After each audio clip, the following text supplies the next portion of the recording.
To define the few more characteristics of this sampling distribution of mean, I am constructing a table of probabilities here by considering 1 and how many times 1 we have, 1.5. Take the unique means here in the first column, and their frequencies and the probabilities will be considered in the second column. It will be the 2.5 and 3.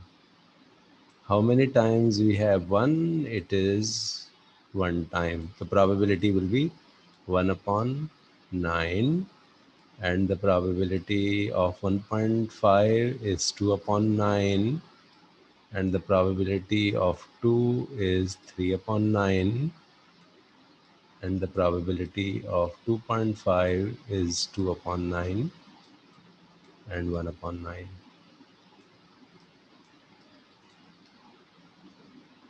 This is called X bar. X bar is the sample mean, which is a statistic.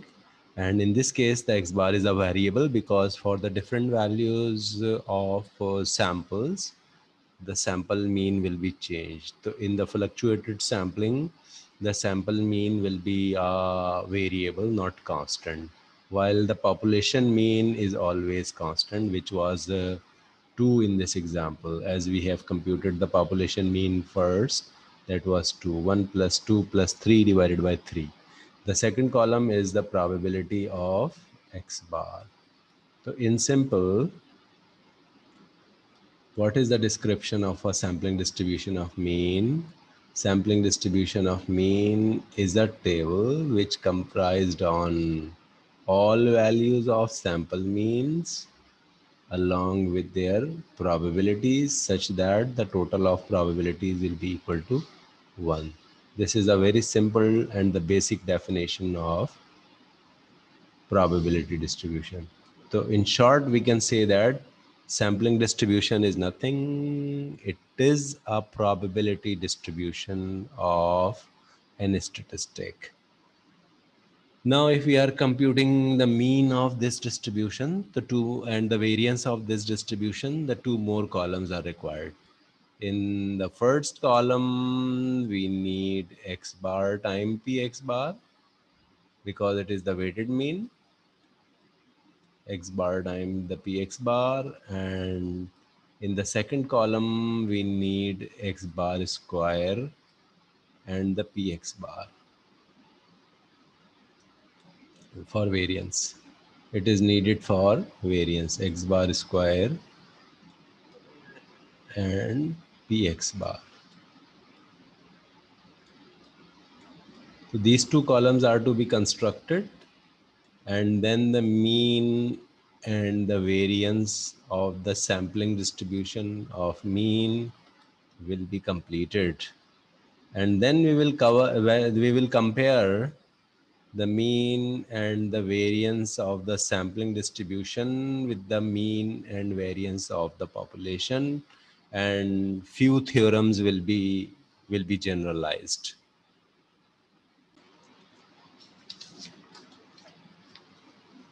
This will be equal to 1 upon 9, 3 upon 9. 1.5 is basically 3 upon 2. 3 upon 2 multiplied by 2 upon 9. The overall answer after simplification is 3 upon 9. Then it is 6 by 9.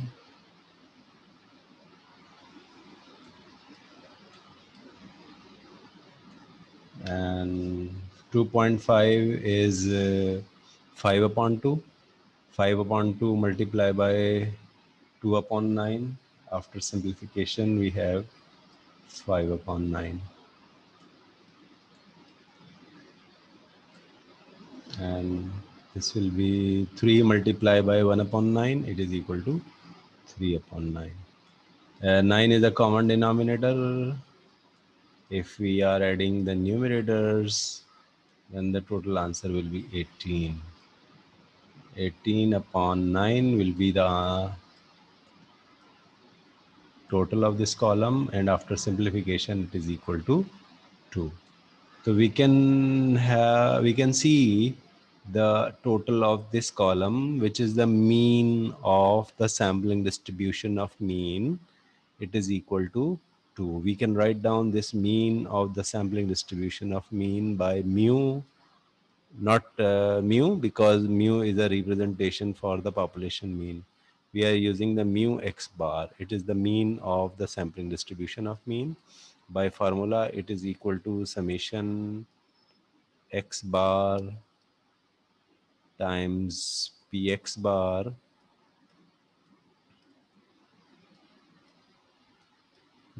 the column total of x bar times px bar. It is equal to 18 upon 9, which is equal to 2. Now we are interested to calculate the variance of the sampling distribution of mean.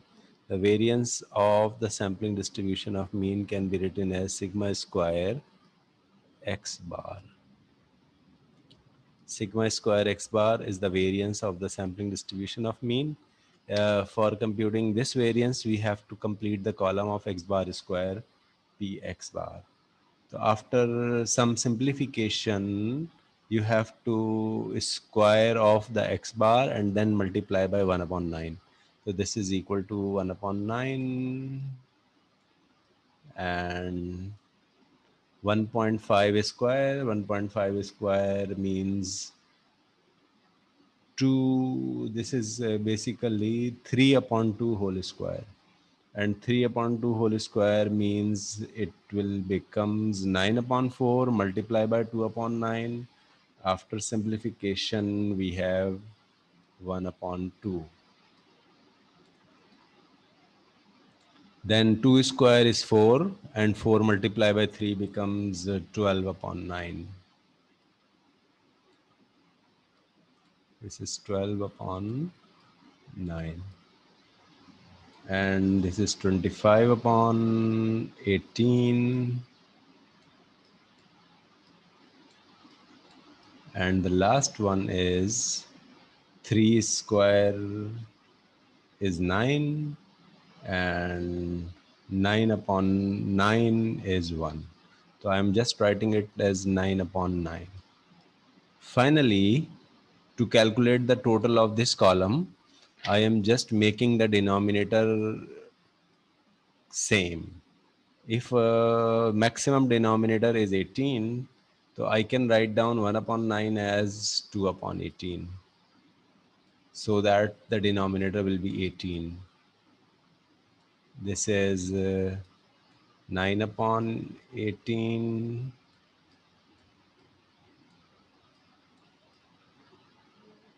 multiply this by 9, multiply this by 9, so we have 9 by 8, 18. Multiply this by 2, both sides. If you multiply both sides by 2, then it will be 24 upon 18. And this is equal to 25 upon 18.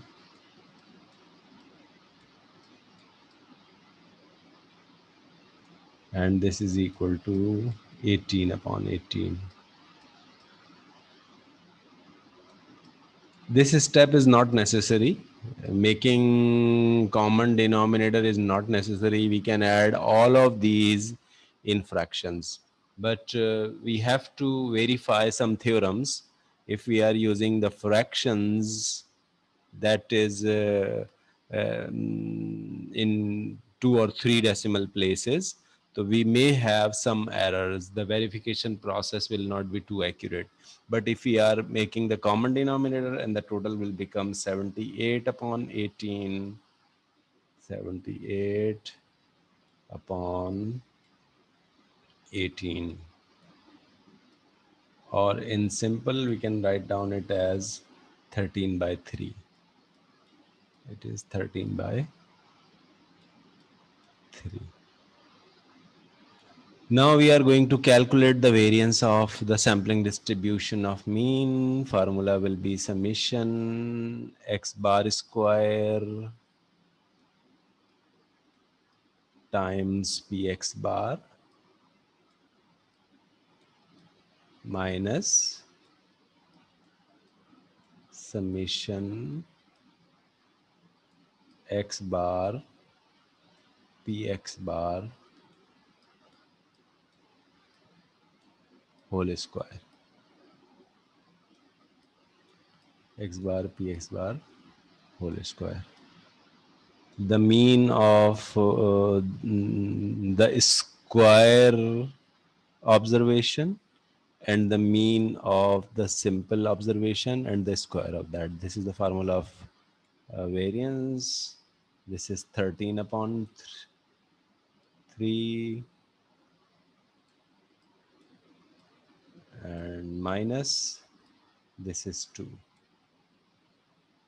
whole square, because we have already computed this mean as 2. This is 2 square and the final answer is 1 upon 3. So what we can see here, the mean of the sampling distribution of mean is 2 and the variance of the sampling distribution of mean is 1 upon 3. What advantage we are going to take by using these two mean and the variance of the sampling distribution of mean? We have to compare these two measures with the mean and the variance of the population. We have already computed the mean and variance of the population. I am going to write down the mean and variance of the population.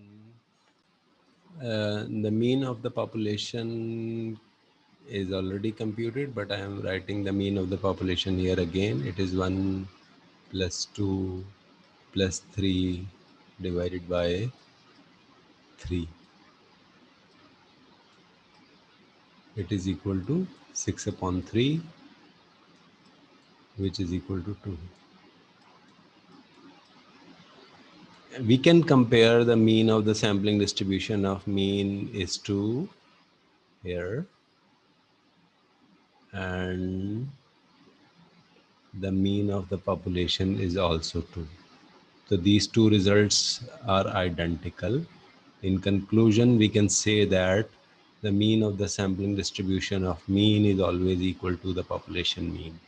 It is not only for this particular example, it is a generalized theorem that the mean of the sampling distribution of mean will be same as the mean of population.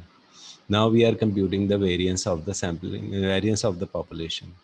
Variance of population can be computed as first element in our population was 1 and the mean of the population was 2, so it will be 1 minus 2 whole square plus 2 minus 2 whole square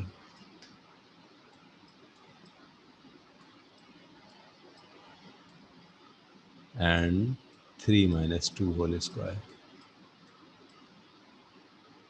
3 minus 2 whole square. This is equal divided by total number of observations are 3. So this is the population variance, and population variance will be equal to 2 upon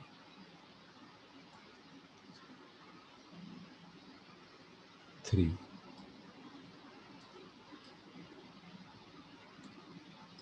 This is sigma square.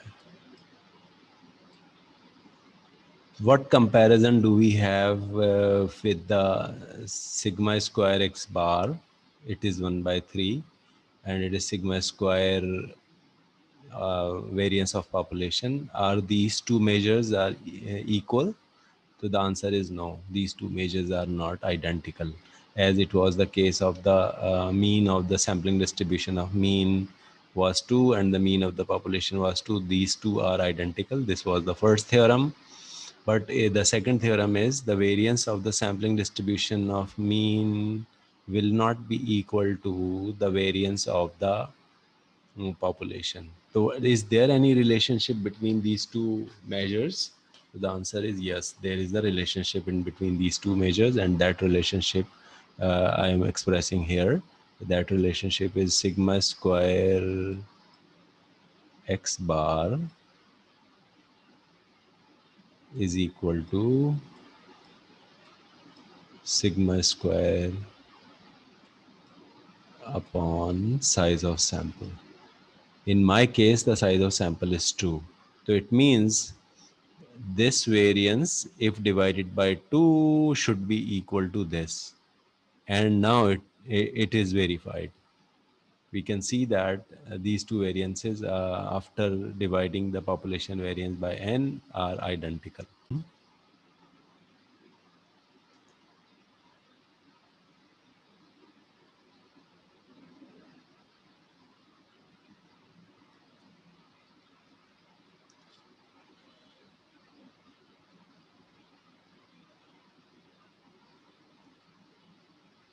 Standard deviation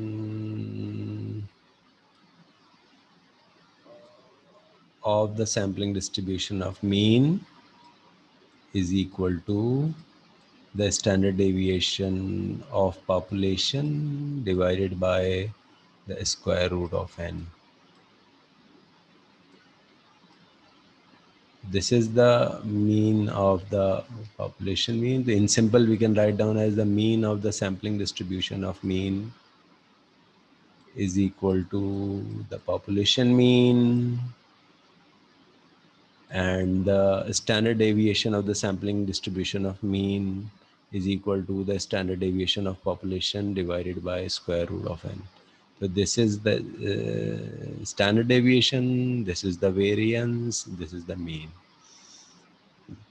In simple, we can conclude that there are the three characteristics of the sampling distribution of mean. The first characteristic is this: the shape of the distribution of the sampling distribution of mean will be approximately normal if the sample size is large. So we can say that if the sample size is large, the shape of the sampling distribution of mean will be approximately normal. But if the sample size is small, so we have the other version of this shape. If the sample size is small and the population is normal, then the distribution of the sampling distribution of mean will be normal. If the population is not normal, but the sample size is large, then we can say that the distribution of the sampling distribution will be approximately normal. This theorem is known as central limit theorem. In the next video, I will explain the central limit theorem in detail.